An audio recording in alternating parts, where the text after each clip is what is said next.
Thank you so much for coming to the Morning Shakeout podcast live from the Trackhouse here on Newbury Street. I'm your host, Mario Fraioli.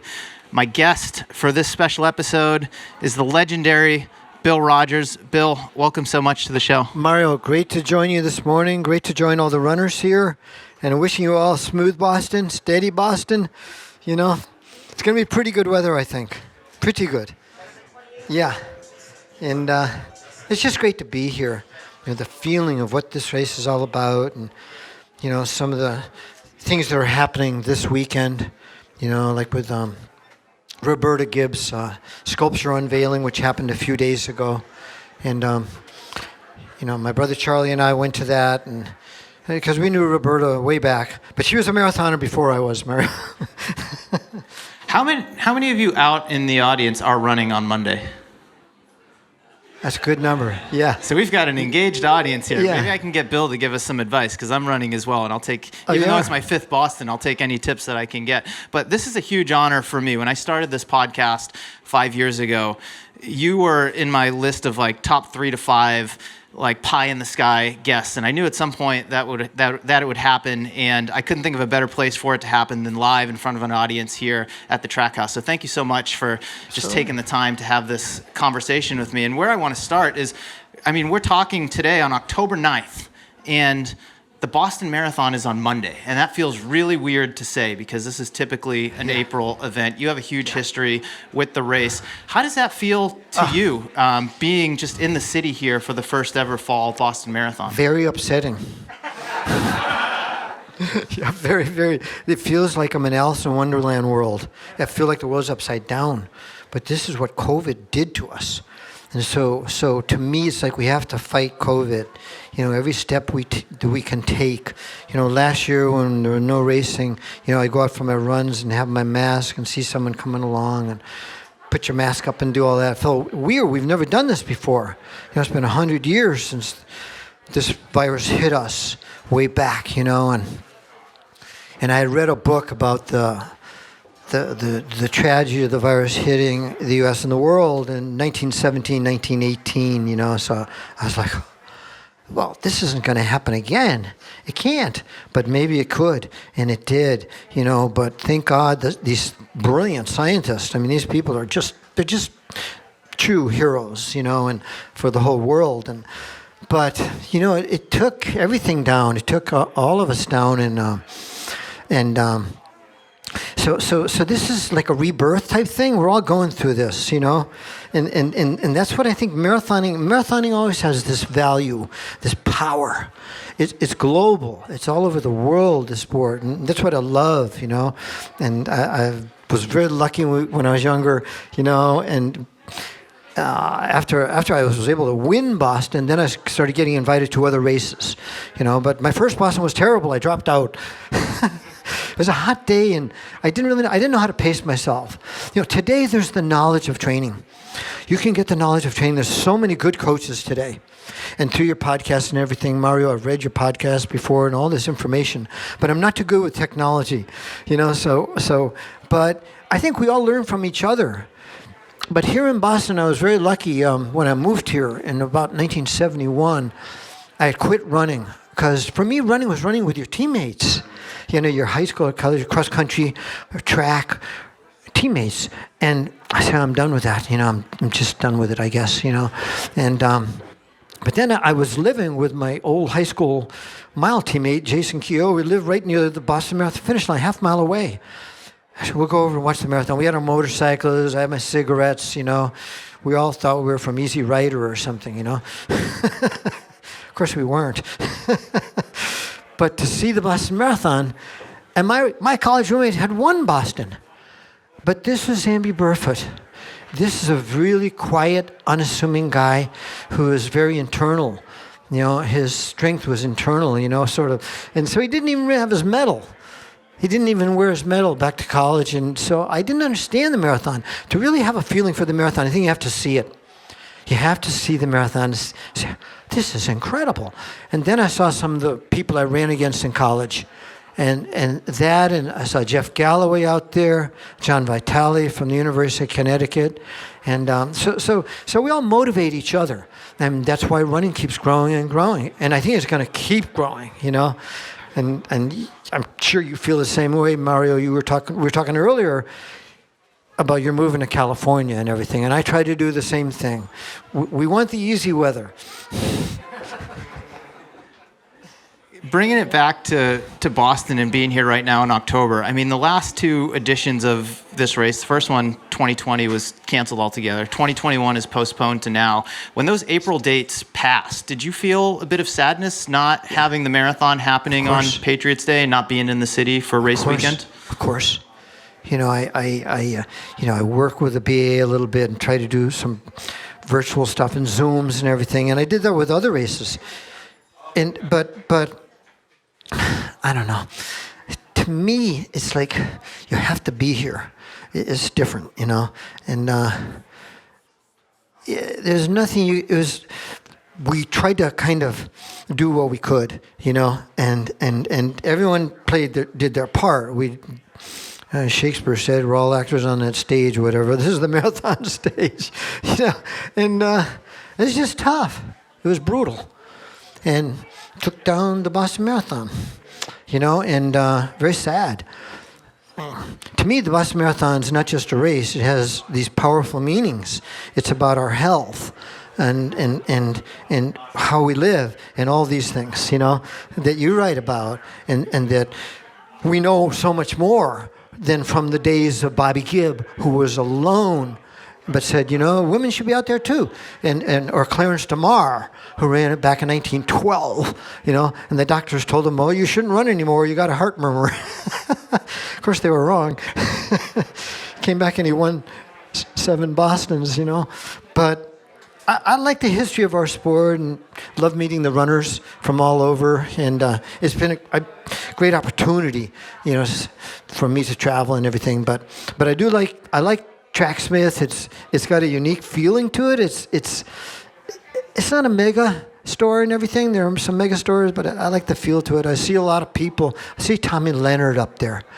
Tommy Leonard started the Falmouth Road Race on Cape Cod. He was a Boston marathoner and everything, and actually grew up in an orphanage as a young kid. And DeMar also was kind of like that. His mom couldn't take care of him, and he grew up on an island in Boston Harbor. It's unbelievable. But I see Bobby Hodge, who is a mutual friend, and 8-time winner of the Mount Washington Road Race, and he was a real hill runner. But Boston, we all find something in Boston that we love, but it beat me up too. I dropped out 3 times here. Be careful. Because the crowds, they know what you're doing. They know what you're doing because they've been watching the race so long. And they hate you to drop out here in Boston.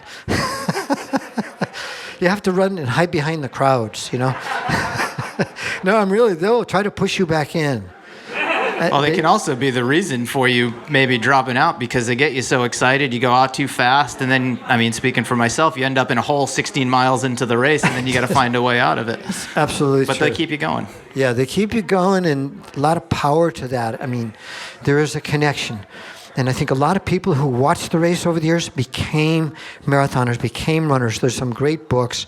I read one this year about this guy. He watched the race for 25 years. And then I think he turned 40 or 50. I can't remember which. He was older. Him and 2 buddies said, "Should we do it?" They started training together. You need one friend to get out the door. But on your own, I think, do you think so, Mario? Oh, it makes the biggest difference in the world. I wouldn't have had the training cycle that I had for this race if it weren't for my friends and training partners. It would have been a lot tougher doing it alone. This is not... The loneliness of the long-distance runner is sort of true. That book and everything, a great story, but... I think there's a time and a place for it. Depends on where you are in your life and maybe in your training cycle. And that's true. I love those lonely miles, but I really thrive when I'm around other people, as I think most of us do. Yeah. And I don't think in general... I think we're still in a learning curve by the general sports media about our sport. They're seeing how the sport has grown over the last 30 years or so. and what's happening, the women, how they have contributed. And that was so hidden for so long, Well, let's talk about that, because when you were in your heyday racing the Boston Marathon in the late 70s, early mid 80s, it was a much smaller race. It was a racer's race. There weren't charity runners as there are now. There weren't people who just aspired to run Boston for the sake of running Boston. It was very much the dedicated amateur runner. This is was their Olympics, still is their Olympics, but it's grown a lot. I mean, the numbers have gone up. There's a lot more charity runners here. It's a much bigger spectacle than it ever was. I mean, you've been able to witness this over the last few decades. How do you feel about the event itself and just how it's grown and matured over the last, say, 30, 40 years? I love seeing the sport grow. I want everyone in the whole world to be a runner, because then we'll get world peace, And I'm a big, big fan and supporter of that. And so is Roberta Gibb, by the way, And but I think it breaks down all the barriers that we always kind of create. They're all there, and we all have some in us. But I think this sport is one of the great. It's a real leveler. It can knock us all back, and you find out so much about yourself, and I guess in certain ways. But I loved, when I started with 73, I got to know Jackie Hansen, who was one of the women who helped put together the effort, along with Catherine Switzer and Nina Kusik, and some other people whose names aren't even well known, who tried to work with USA Track and Field and the International Olympic Committee to have a women's Olympic marathon, which, of course, Joan Bonacieux Samuelson took the win. But all the guy runners all wanted women to be out there, but we didn't have any power. We this sport was kind of, I don't know, it was backwards in so many ways, but the science of exercise has brought new life to and opportunities to everybody, and that's what's happened. But there were always, in every country, I think it's Adrienne Beams in Australia, she was out there, every country around the world, there was one or two or some women that were trying to get out there, but just culturally a challenge and everything. How do you go against what everyone thinks you should do? Tough thing. But Roberta, she is a character, but you've got to check out her sculpture. It's really, I think they're going to put it in probably this coming April. It'll be at the start line, but I know Patty Dillon Catalano, from the late 70s, and she was great. She's Native American, half Native American, and very interesting person, in her life, and Dan Dillon, her husband, and so it's, we all meet each other in this sport. It's not a sport where you have the stadium, the wall. There's no walls there, and so I think that's why this is such a great sport, Yeah, I think that's a great metaphor as well, because without those walls, anyone can come in, and I think it's up to us as ambassadors of the sport to welcome those people. And and also the fundraising. Kyriakides, the Greek runner, actually did do fundraising in, I think, 46. I think he beat Johnny Kelly in Boston. And after Greece was crushed World War II, made a comeback. They came back and did fundraising in the U.S. But then, I remember when I won in 75, I was contacted by the MS Society. So it was a very, very hidden sort of thing. People would wrote letters to Will Cloney, the race director, and said, we want to raise money as we run. And so Will Cloney and we worked together, and so we would get letters from people saying, I raised $700. So, but no one knew too much about it then, But I think it's come along, and because sometimes you need a way to get into it. How do you get into the sport? Most people never have an opportunity to get into a sport. When you think of it, your high school days, were you chosen for a sport? Baseball? No. Basketball? Football? It's very tricky, And I was very lucky when I was in high school we had the gym class mile. And my brother Charlie and our best friend, they were starting cross country for guys, but there was no girls team. That was 63 to 66. It's just the way it was, very backwards. But we had a good coach. He didn't push us hard, and we just had fun with running. If you have fun with running, you're going to stay with it. You have to find what what you want. And so you have done it. You're all here, you know. So now you're passing the torch, so to speak, you know, to the other runners, you know.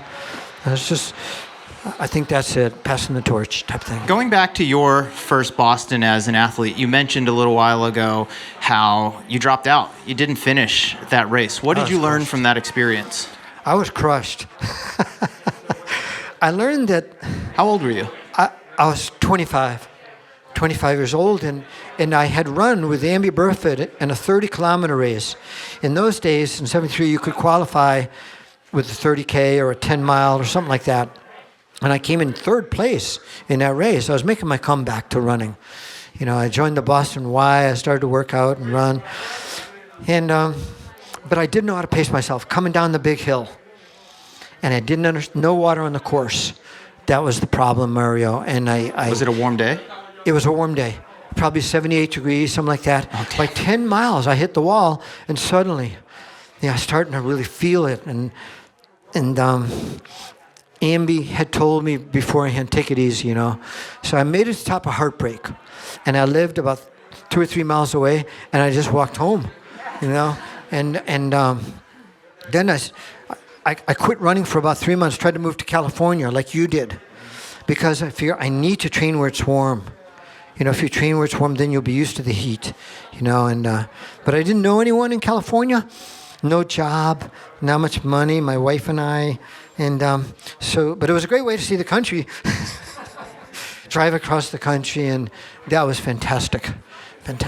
When you came back from that cross-country trip, coming off the disappointment of your first Boston DNF, you obviously stuck with the sport. What adjustments did you make to your training or just your mindset or your approach as you worked your way toward being one of the best marathoners in the country and then the world?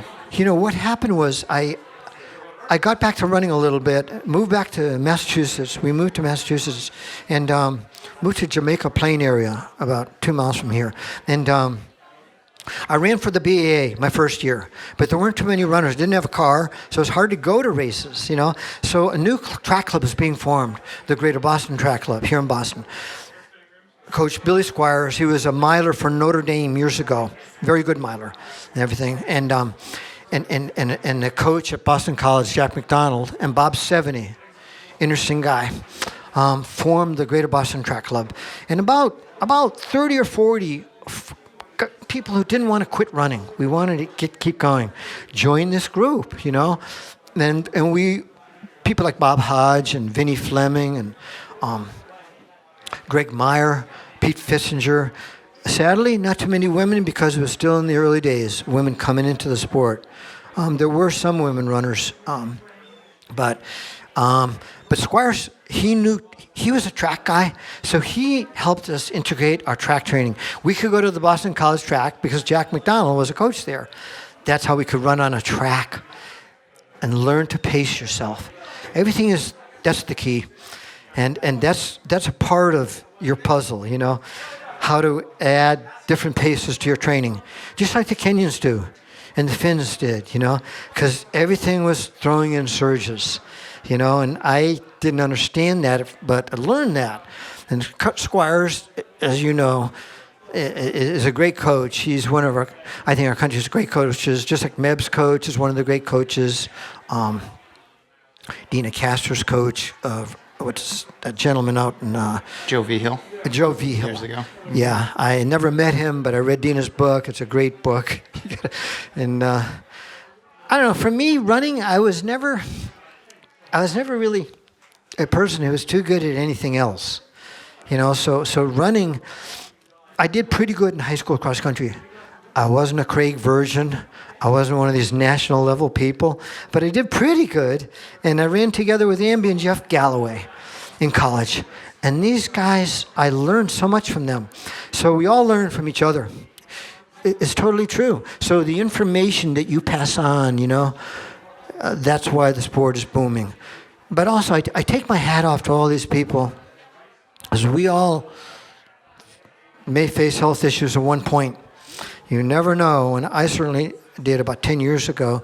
And but I'm always a supporter of the fundraising side of the sport, and to see that grow and to get the word out what our sport, the health factor.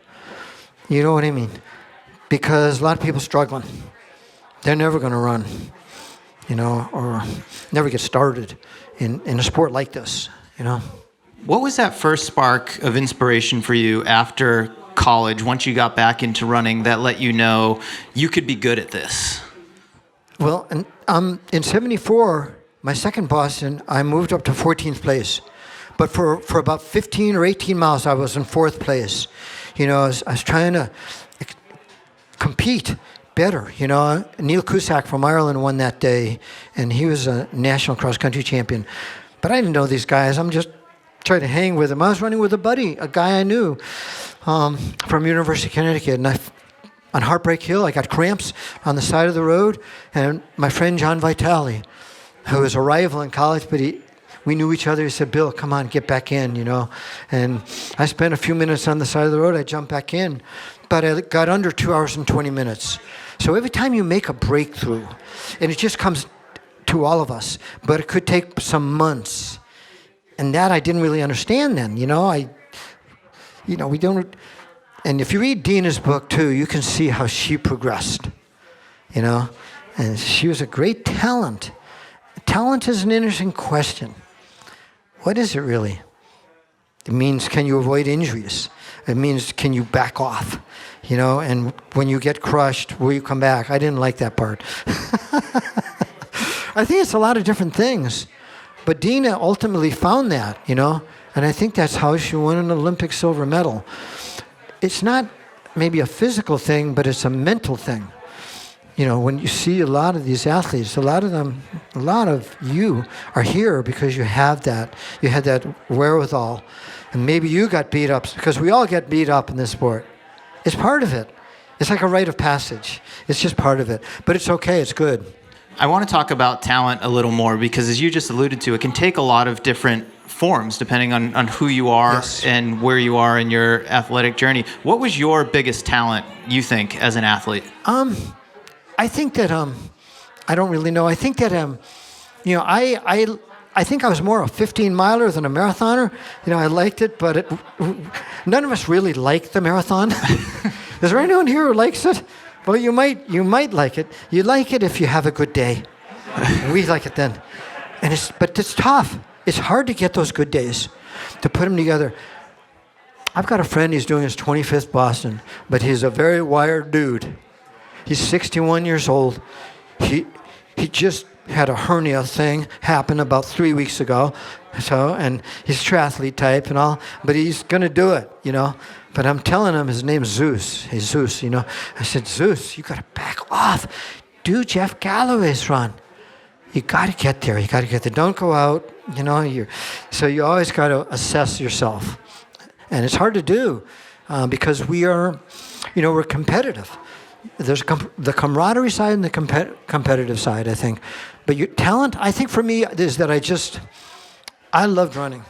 I love the nuts and bolts of it. Like this morning, to go out on the Charles River, and you see all the people coming along from different countries, and wearing their shirts, and all the people out there, they're walking their dogs, they're running with their dog.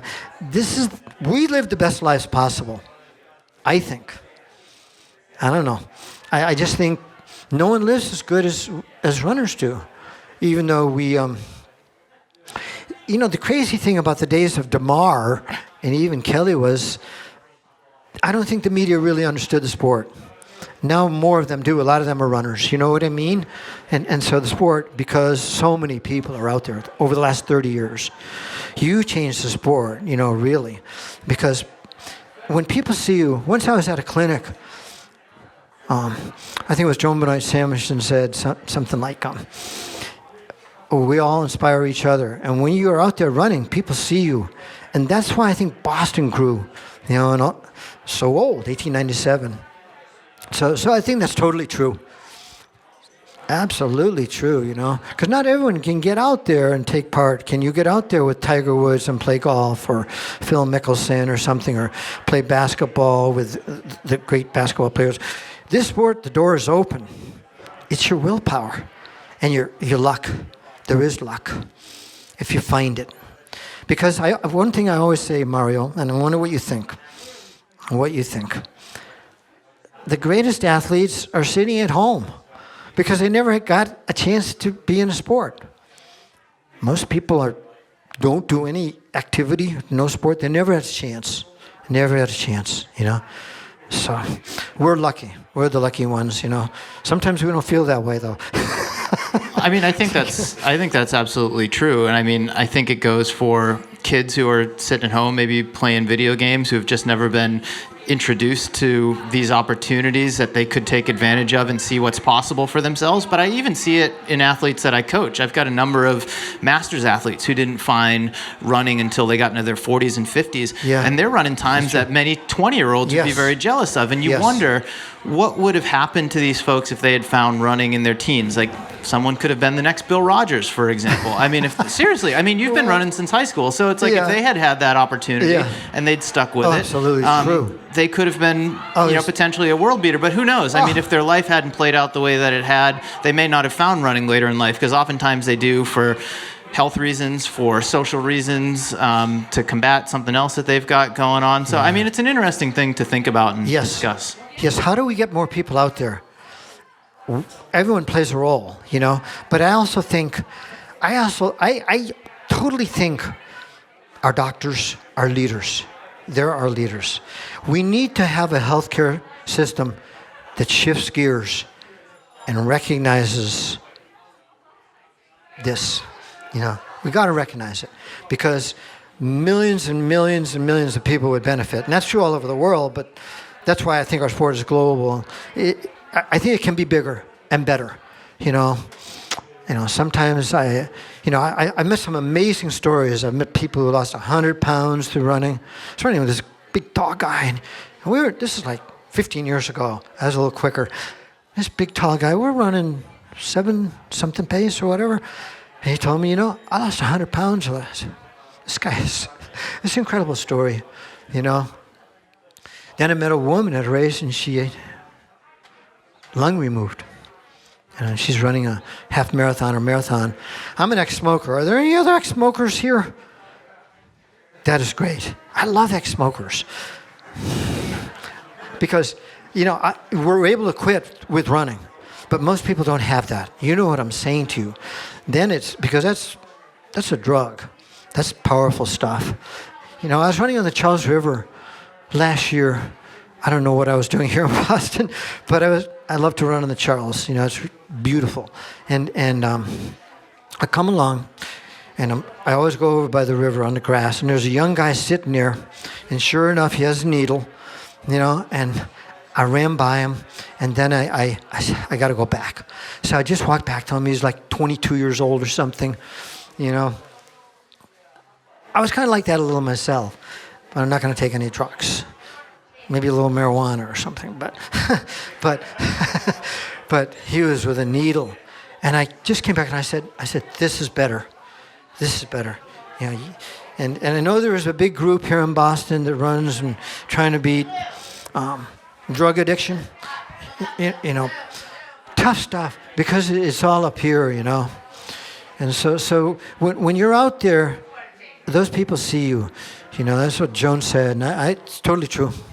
I want to come back to talent. So I've talked to a lot of your contemporaries and former competitors over the years. And I mean, you're a pretty affable guy when you're not on a race course. I mean, you'll talk to anyone. You'll spend a lot of time with them. You've got a very just energetic and joyful way about you. But everyone that I've talked to who's ever raced against you said Bill was a different person when he was on the race course. And I feel like that might have been one of your talents. Like, you could flip a switch seemingly once the gun went off. Do you feel that way? Did you turn into a different person when you were competing in some way? I think we all are. And running was the one thing that I found I could do pretty well at some points. I got crushed a lot. I dropped out of 8 marathons, 2. I had some good races, but we're very picky. As runners, we demand a lot of ourselves. I think that's part of it. But I just met so many great people in the sport. I love what the sport stands for everywhere. And I met Abdi Abdir, man, out there this morning, 5 Olympic teams?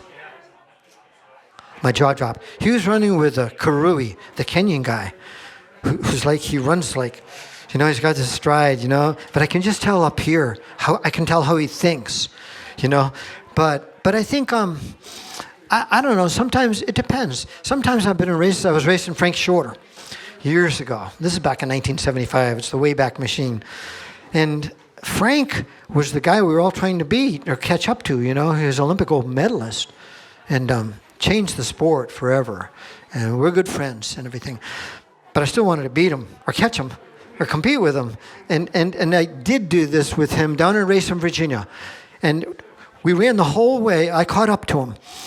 And Frank is a very strategic runner. He's a strategy guy. But I caught up to him finally. And I said, Frank, let's tie. And he said, no. He said, well, he didn't say no. He just didn't answer me. It was a big, long uphill finish. But in the end, he said, okay. So we tied, but they gave the win to me. He wasn't happy. He wasn't happy, but it's just our sport. Then once I was running with Alberto Salazar, who I knew when he was a high school kid here in Massachusetts, great talent. Called him the rookie, didn't you? Yeah, the rookie, because he was just 16 years old and always demanded a lot of himself. His home life was very tricky. And but I was running with him. I hadn't seen him in a few years. And we're running here in Boston, a race that was called the Freedom Trail. Bobby Hodge ran it, Greg Meyer, Randy Thomas, Jerome Drayton from Canada, Mary Slaney, who was an American track star and everything. She came in and ran it. And it was a great race. It only lasted about 5 years, and then the city shut it down. But I was duking it out there with Alberto, and then he got away from me. The lead truck, Mario, at about the 7-mile mark of this race, takes him off the course. I saw him take the right-hand turn. We're supposed to go left, And I yelled to him. I said, Alberto, he comes back. But Alberto was so competitive. He came back, and then I said to him as we got near the finish, I said, Alberto, you want to tie? Because I felt so happy to catch up to him. And he turned to me and he said, do what you have to do to win. It was just hilarious because, we're friends forever no matter what. But he wanted to win. He was just in his youth. He was in his youth, and he was driving. He was trying to be one of the best in the world. Very, very tricky thing, And I think he trained as hard as the most competitive Kenyans or Meb or anyone. He put himself through a lot and everything. Ran into some trouble lately and everything, and I feel really bad about it, and I hope he can work his way out of it. But I don't know, our sport can be very complex in some ways. You know what I mean? What motivated you when you were at the height of your competitive career? Was it to try to win races, beat other people, or get the most out of yourself, or something else altogether? No, we were just kids. We were 15 years old, running on a grass track and everything, running cross country through in Connecticut. But I had done well, and I was the fastest kid on the team, so to speak, running the 2-mile. We didn't run 5K, we ran the 2-mile, and so when I went to a competing team, we didn't have the internet then, but my coach would have a printout. And so if I went to Middletown, Connecticut, I knew I would be racing Dave Parmalee. Or if I went to Norwich Free Academy, I'd be racing against Tim Smith, one of Amby Burfoot's friends and all. And so I knew who I was racing against. And sometimes you do good, and sometimes you get crushed. I won the state Class A cross country my senior year. But at the state open, I got crushed. I didn't know how to pace myself a lot. Pacing is everything, and taking your time. If you do that, you always succeed.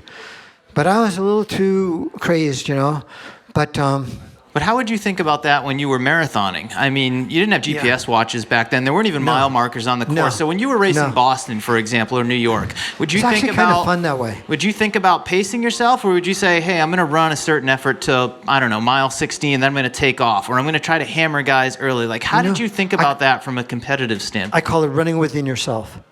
up here, and you're just going around, you're watching. It's mainly watching your competition.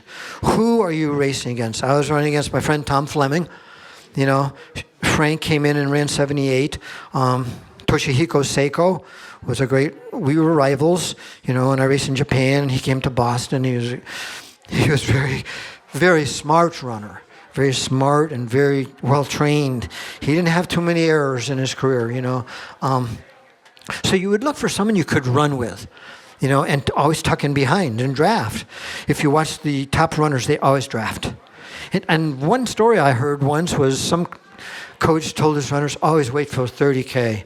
The top Kenyans, Ethiopians, whoever's there, Americans, whoever they're there, if they're can compete at that level and everything, you save energy and psychologically, And I was talking to Rick Rojas last night, who went to Harvard here, a really smart guy. And I remember seeing him on the Charles River and years and years ago. And now his daughter, Nell, is running Boston and kind of making a breakthrough. I think I kind of sense this. Maybe I'm wrong, because so competitive today. Who are the runners who are really ready, who are here? Because sometimes the runners are here, but there's a money factor. And sometimes the runners are really, really not ready. The professional runners are the exact same deal, no matter who you are. Some of them get crushed. Some of them look at, was it Scott Fauble who had that, did he have Haglund surgery? One of our top Americans had Haglund surgery. No, it was Riley. And he was a lot of folks out. have had Haglund surgery over the last few years. Hard to keep track. Galen Rupp has, Gwen Jorgensen has. I think Jake Riley did a couple years ago before he made the Olympic team, obviously. But yeah. So when you take a look at it, if you have a good physical therapist, they're worth their weight in gold. And most of the top runners do. But a lot of them are too driven. They're so driven. I wasn't that driven. Frank was a little like that. Mary Slaney was like that. I just don't have that driving me to push myself into the ground. I'll push myself till I have to drop out, but not to, So I think I was lucky that way. I don't want to have surgery, and I think if you run on grass and you take your time and do cross training, I don't know, it's like we're always learning. So I learned from the older runners that are out there, and some of them are just incredible. They're doing so well. And, every race I go to, I'm trying to win my age group. I can't win my age group. These guys are 7 years old, and they're like men of steel or something. And the women are the same. So we see all this happening. It's the first time, I think, really. There were a few runners. There was Kelly. DeMar won Boston age 41, but you know what I'm saying. It's different. When I was coming up in the sport in high school and learning about its history, having grown up in this area, you were one of the first people that I ever learned about. Everyone hears about Boston Billy when you're growing up in Massachusetts. And there was this quote that was attributed to you. I don't know if you actually said it or not. You can tell me if it's true. But I wrote it down on a piece of paper, and I had it on my wall in high school. And it said, to win a race, you have to go a little berserk. And I've always loved that quote. So it's to win a race, you have to go a little berserk. That's totally true. What did you mean by that? I meant that you have to be, there's a little bit of gambler in all of us, and that's why we're here, partly. You're in Boston, and nitty-gritty race, and you're competitive and all that. And if you are like that, you are going to get beaten and have bad days, but you do kind of, sometimes I remember there's this great Australian coach, Percy Cerruti, and he tried to talk to us like, we're animals. We are animals, and he said, when you're running, neigh like a horse. And so when I was in a race, sometimes I'd be running against Benji Durden or Ron Tabb, some of the runners from my era, and they were really pushing me into the ground, and I was mad at them. I would yell. Yeah, I heard you used to snarl during races. Well, I would yell because of a way to shake yourself up and maybe make a surge. I don't know. I was just winging it. Were you playing mind games with some of your competitors when you did that? I just think the sport here's this guy going crazy, just yelling, I got to get away from him. Benji was a tough, nitty gritty runner. He's from Atlanta. Hard place to train. The heat. Hilly. If you live in a hot weather environment, you're from Florida, you know, you are the toughest athletes on the planet. I really think it. I don't think it's the Kenyans or the Ethiopians. They have perfect weather. It's the runners who live in tough weather. Because if you have the wherewithal and everything to keep going and. But I mean, you had that here in New England. I mean, you tried to move to California because it was nice and warm, and it backfired on you. And then you came back here, and having grown up here myself, I can say the winters are miserable. It's hard to train, especially for Boston. Yeah, but you can do it in April. Exactly, you could do it. But I mean, that had to do something for you. I think it probably helped carve you as a marathoner. I think it's tricky, but there's also the indoor tracks. Big college city, all over. Tufts University, we ran there, Boston College. I got kicked off all the tracks. We all did. We used to bring a bottle of booze in to someone who was watching the tracks and become friends. But actually, I think cool weather. You know, the Kenyans, Ethiopians training early morning when it's cool. In Florida, the same thing, you know.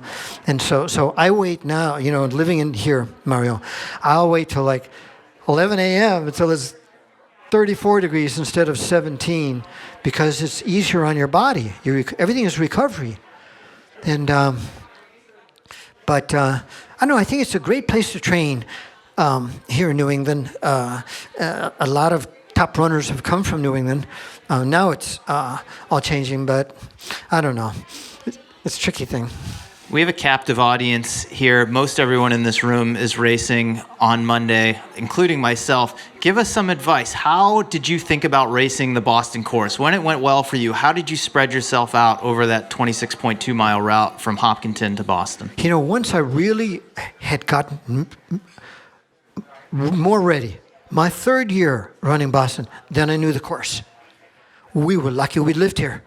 Wherever you live, if you live in Miami, you learn the Miami course. Dallas, Texas, you learn, you know, around the lake.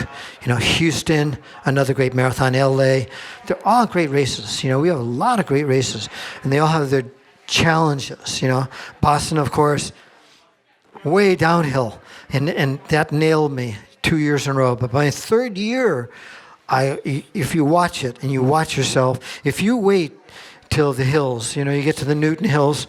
If you wait till then, you are going to have a great race. But it's hard to do. It really is hard to do because it's so exciting and overwhelming, and people are screaming and yelling and cheering you on. You know, we're feeling our Cheerios. Sometimes you're getting a really good day and you feel it, and then it's good. You know, but I think it's always smart, and everyone says this, to wait, you know. But I think that's Meb, when he won here in 14. It wasn't his first time. It takes a while to get used to Boston. If it's your first time, you know, run with someone who's run it before, because that can help you so much. You know, my first marathon, I only finished after my failure here in 73 because Tom Dudarian, who wrote the history of the Boston Marathon. Yeah, literally wrote the book on the Boston Marathon. He wrote the book. Actually, I went to a little rinky-dink marathon with him that doesn't even exist, and we ran together. So if you can run, if you're leery of the race, you know, if you can run with someone that, at the pace you know you can do, you know, Boston's a great course. I think it's the best course in the world. You know, if you get the weather, you can really move. You know, you can really move. If you get a tailwind, it's about once every 10 years. It's a long wait, but I had one here in 75, and it was a great break, you know. How did you think about what I call the middle section of the course, even though it comes later, which is the hills from 17 to 21? Would you try and make moves there? Would you just try to maintain your effort knowing that you had downhill from BC to the finish? Like, I'd love to know how you thought about it. You know, everything is lying low in the beginning. You're conserving energy, getting your drinks if you can. And I was watching my friend Tom, because he was a real fast starter. Big, strong guy, high mileage guy. Very, very good competitor and super nice guy, you know. And so try to run together and run smart. But my third year, I was in shape. I had just run World Cross Country. I took a bronze medal World Cross Country. I beat Frank Schroeder. I asked Jeff Galloway, because we were all poor in those days, the way it was. And I said, Jeff, I'm racing Boston, and I need some good racing shoes. And so he talked to Steve Prefontaine. I never met Pre, but I knew he was. And he sent me the shoes, and I was able to win the race in those shoes, you know. Did you used to have those shoes in your old store? Yeah, we had the shoes. I remember those. They look like track flats. Yeah, they were very light, great racing shoe. Your shoes are key. And it's so tough to find the ones that work for you. And I still struggle with that issue, but those shoes work for me. And then maybe I also got a letter from Pre, you know. I beat Frank, you know. We became arch rivals, you know. But always, I respect him. 2 Olympic medals. This guy was unreal. He was unreal. He had a great mind for racing that was just off the charts. He was like Kipchoge, you know? He was like Kipchoge, same mind. So back to the hills, you mentioned how you battled with Tom through that area. Yes. How did you think about that section of the course? I love the downhills. I love the downhill. I wasn't so good at the uphills. You know, a lot of runners hammer me in the uphills, but you would play to your strengths. Yeah, I was better on the downhills, and this is a downhill course, and we all lived here. Our coach, we all trained on the course. So that was an advantage, you know. And we'd go to Heartbreak Hill and do repeats on Heartbreak, and I couldn't stay with someone like Greg Meyer. Greg Meyer, University of Michigan, was like a 4-minute miler. I ran 4:18 in college. You know, I was a solid miler, but this guy can really motor. Schroeder was about 4:02. Same with Salazar, you know, for his PR. You know, some real combination of physical and mental talent, you know. But there's some great downhills. So coming down out of Wellesley, that's fantastic. That's a free ride. Run under control, but it's all nice. It's a long, beautiful downhill. You've got a nice long recovery at the bottom, and then a steady, moderate uphill. You get to the uphill, and then it goes down a little more. So you always got downhill. Be careful on your uphills. Run how you feel. Careful. You can really fly in the downhills. Once you get over Heartbreak, it's all downhill to the finish. It's great. And the crowds are on your side. If you've never done Boston, you will be mind-boggled. Isn't it true, Mario? Oh, it's incredible. I mean, best fans in the world. I'm biased, but I think they really are the best fans in the world. It's intense. It's intense. I'd love to talk about training a little bit. You were a high mileage guy most of your career, as many of your contemporaries were. You're best known for your exploits in the marathon, but you raced a lot. I mean, you would race like 50 times a year, and you would race from the mile all the way on up to the marathon and everything in between. How'd you think about your training? Did you train specifically for the marathon and make adjustments when you were prepping for Boston, or did you like kind of train a certain way and aim to have range across a wide variety of distances? I used the shorter distance races. For me, I knew I didn't have fast twitch muscle fibers. I got out kicked a lot in high school or college, I wasn't quick. I wasn't a Greg Meyer. Greg Meyer has fast twitch muscle fibers, and Kipchoge does too. He ran a phenomenal 5,000 meter. He's the whole package, so to speak. But for me, I loved the marathon. I loved how you could float, and you could pursue this event, and you had a chance. You have a chance if you're slower, and this is the marathon. So, and all of us trained pretty high mileage. Dick Mahoney, he was a mailman. He still ran 120 miles a week, 110 miles a week.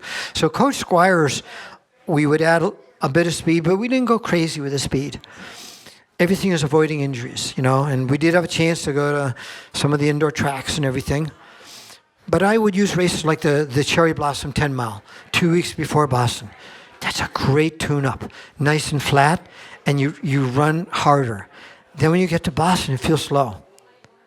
It's a slower pace, So everything is, so that quicker efforts, find your quicker efforts and use those. You don't have to go crazy, but it means so much. It helps you so much because it helps you here, mentally too. Do you think top runners today should race more than they do? I mean, you would race an excessive amount. And I feel like a lot of top athletes now, they run maybe 2 big marathons a year, maybe a tune-up on the way up to that. It's amazing. Big difference. Because we were trying to make a living. We get paid $50, $100. The rules were you could be paid a certain amount per day when we went to races. So some of it was out of necessity. Yeah, you get what's called a per diem, $35 a day. But sometimes the rules were being bent. And that was always true going back 100 years, to the Finns and to Jim Thorpe and to everybody. And sometimes people got caught, and it's terribly backward system. But so a lot of us over-raced, 3 or 4 marathons a year. I think today, it's almost gone to the other extreme. Right. And the top runners, but I think the science of exercise is part of that, and they know what they're doing because they're faster than ever. But I don't know if I think they're having fun, they're excelling, there's more young people out there. It's just incredible, the depth of competition today. But Greg Meyer always says, well, I think we had more fun. Well, that's what Johnny Kelly said to us, It's all subjective. Yeah, I think it's subjective, and you find what you want in the sport. We all find what we want, and we're lucky because this is a lifetime sport. It's like golf. You can be good in golf, you can be good in running, you can keep your health, and it's got this power. Aside from Galen Rupp, who's run 2:06, and years ago Ryan Hall was running 2:04:57 here, that incredible year in 2011. I mean, a lot of the top American males are still running close to what you ran back in the late 70s, early 80s. 2:09 is still considered a very good time by a male American marathoner. Globally, however, I mean, the world record's down at 2:01:39. Yeah. I mean, someone runs a 2:04 to win London, it's like, not a huge deal. How do you... That was a slow race. Yeah, exactly. Like, how do you feel about the performances that top athletes are putting up in the marathon now compared to back in your day? The knowledge of training is so much better. Bakila, who took 2 Olympic golds, ran 2:12, and I ran faster than that 10 times, but I don't think I'm a better runner than Bakila was. Just better training, better knowledge, better support, all this, But how about technology advancements with shoes and nutrition? I had good shoes. I love my shoes. And I always say, if you love your shoes, if you really are comfortable with them, that is huge. Because it is all up here, and I think that's where Kipchoge is. And Galen is the same way. One thing about Alberto, he really believed in this and trying to get his athletes, and it was an Oregon thing too, that they did with Prefontaine and all their milers, they called it callousing, gradually making it more and more challenging, your workouts, and that's a very tricky thing. I don't think I would have been good at that because I was kind of a wimp runner. I used to swear at my high school coach. What do you mean by that when you call yourself a wimp runner? I really wasn't that tough to push myself beyond certain limits. You can run very well in the marathon without going crazy. You really, I think it's the track, where the really outrageous workouts are. Maybe it's because I'm more slow twitch, and I like the marathon. But I think in terms of the times, the runners today have great support. They have great support all over the world. The Americans and the runners from Japan and wherever you live. So the support's better, and that's so key. We need to support our athletes here in the U.S. I'm totally a big believer. And look what happened when Mammoth Lakes came up. Dina Castor came out of that. Meb and Ryan Hall, Sarah Hall. So this is just spin-off. Great talents. Yes, Ryan Hall is a phenom, in high school. So is Meb. I remember reading about him. Before I met Meb, I remember reading about him when he was in high school. And I said, who is this guy? He ran like 8:57 in high school. Whoa. So but he had great coaches. He had the best coaches, So that's a lot of it. We all need a coach. I believe that. Or someone, or a friend who really knows running. So if you can pass on that info, you're a coach, We could go all day, but we've got to land this plane here soon. 2 more questions before we wrap up.